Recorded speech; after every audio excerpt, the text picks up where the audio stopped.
Saludos, mi nombre es Michelle Quintero, estudiante de la Universidad Politécnica Territorial Andrés Eloy Blanco, de la sección 2402.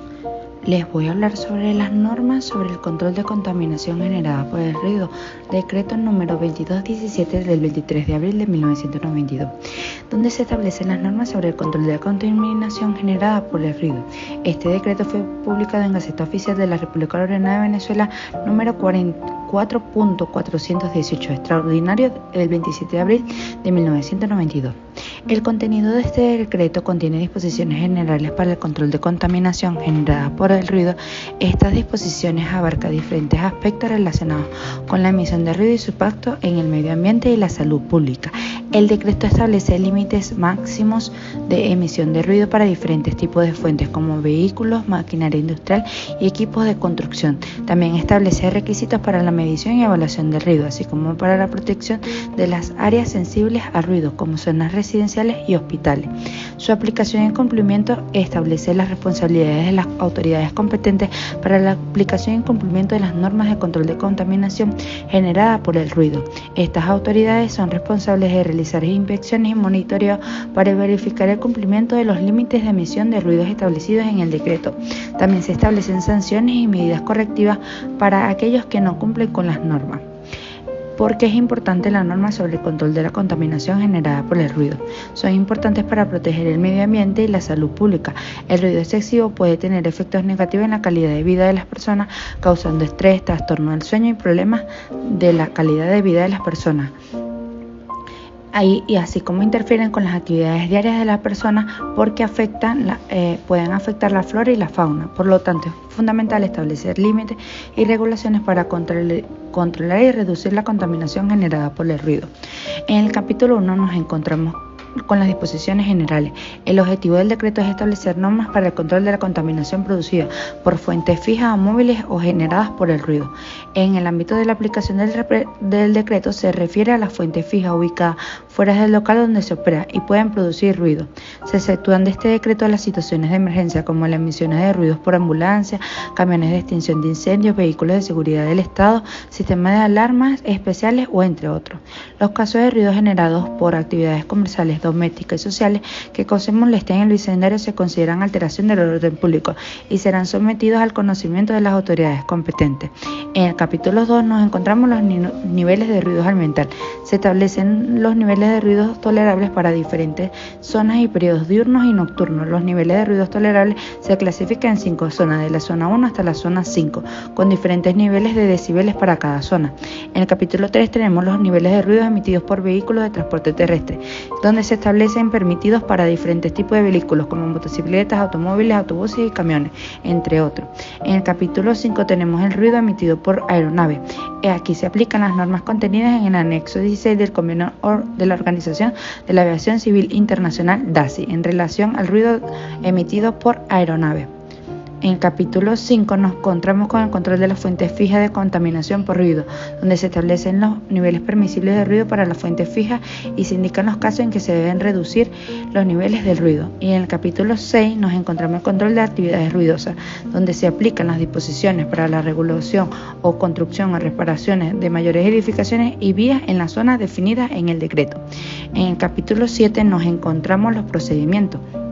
Es decir, las personas o empresas responsables de fuentes generadoras de ruido deben realizar las acciones necesarias para ajustar sus niveles de ruido a los límites establecidos por el decreto en un plazo máximo de 1 año. El Ministerio del Ambiente y de los Recursos Naturales Renovables pueden realizar visitas e inspecciones para verificar el cumplimiento de las disposiciones del decreto. La determinación de los niveles de ruido deben realizarse siguiendo los métodos establecidos en la norma venezolana Conveni 1671 vigente. Las disposiciones transitorias y finales son los organismos estatales y municipales que deben dictar las normas legales para el control de ruido basadas en las disposiciones de este decreto, derogando el reglamento número 5 de la Ley Orgánica del Ambiente relativo a ruidos molestos o nocivos, publicado en Gaceta Oficial número 2519. Es importante tener en cuenta que el decreto número 2217 es publicado en Gaceta de la República de Venezuela número 4.418 del 27 de abril de 1992. Por consiguiente, les voy a explicar el decreto número 638 con fecha del 26 de abril de 1995, donde establece las normas sobre la calidad del aire y el control de la contaminación atmosférica de Venezuela.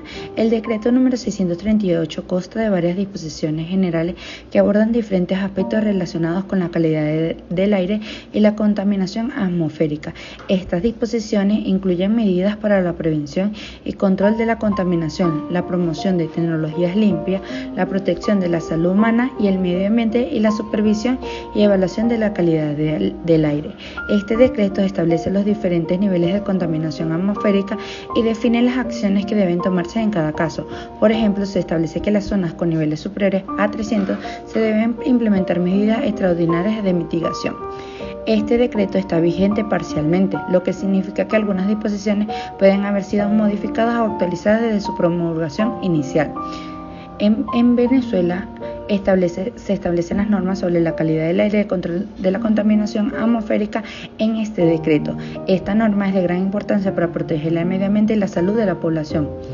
El contenido de este decreto establece las normas específicas para regular la calidad del aire y con los aspectos relacionados con la emisión de los contaminantes del aire, los estándares de calidad del aire y las actividades contaminantes y los posibles mecanismos de control y monitoreo de la contaminación atmosférica. La aplicación se establece a las autoridades competentes encargadas de la protección del medio ambiente y la salud pública del país. Es importante porque esto nos ayuda a prevenir o reducir la contaminación atmosférica y sus impactos negativos en los ecosistemas y la biodiversidad. ¿Por qué es importante? Porque controla la salud pública, es decir, la calidad del aire es un factor crucial para la salud de las personas. Al regular y controlar la contaminación atmosférica, el decreto número 638 busca proteger la salud de la población venezolana al reducir la exposición a sustancias contaminantes que puedan causar enfermedades respiratorias o otros problemas de salud. El cumplimiento de compromisos internacionales, porque Venezuela ha participado en labores internacionales relacionadas con el comercio y el medio ambiente, defendiendo principios como la minimización de restricciones y la protección del medio ambiente. El decreto número 638 puede ser parte de los esfuerzos del país para cumplir con sus compromisos internacionales en materia de protección ambiental. En resumen, este decreto establece las normas sobre la calidad y el control de la contaminación atmosférica. Esta norma es importante para proteger el medio ambiente, la salud pública y cumplir con los compromisos internacionales. Los principales puntos de esta norma es establecer los límites máximos permisibles de emisión de contaminantes para diferentes fuentes fijas en el artículo 10. En el artículo 11 nos establece que exige a las empresas que utilicen solventes volátiles para no contaminar con sistemas de almacenamiento y recuperación de vapores según la presión del vapor del compuesto. En el artículo 23 establece que se crea el registro de actividades susceptibles de degradar el ambiente para el seguimiento y el control de ciertas actividades. En el capítulo 6 nos encontramos la inclusión de un régimen de adecuación para actividades que no cumplían con los límites al momento de publicarse el decreto. Asimismo, en el artículo 21 se establecen los límites de opacidad para los vehículos de diésel. Este decreto establece una regulación integral para prevenir y controlar la contaminación del aire en Venezuela. Asimismo, se crea un registro de actividades y exige la caracterización de emisiones, lo que permite un mejor seguimiento y control por parte de las autoridades ambientales. Para finalizar, las normas ambientales desempeñan un papel crucial en la promoción del desarrollo sostenible, la protección de los ecosistemas y la garantía del bienestar de las generaciones presentes y futuras. Estas normas se establecen para regular las actividades humanas que pueden tener impactos adversos en el medio ambiente. En conclusión, las normas ambientales son esenciales para proteger el medio ambiente, promover el desarrollo sostenible y garantizar el bienestar. Se establecen a través de una cooperaciones internacionales, la legislación y la promoción de la educación ambiental. Muchísimas gracias por su atención.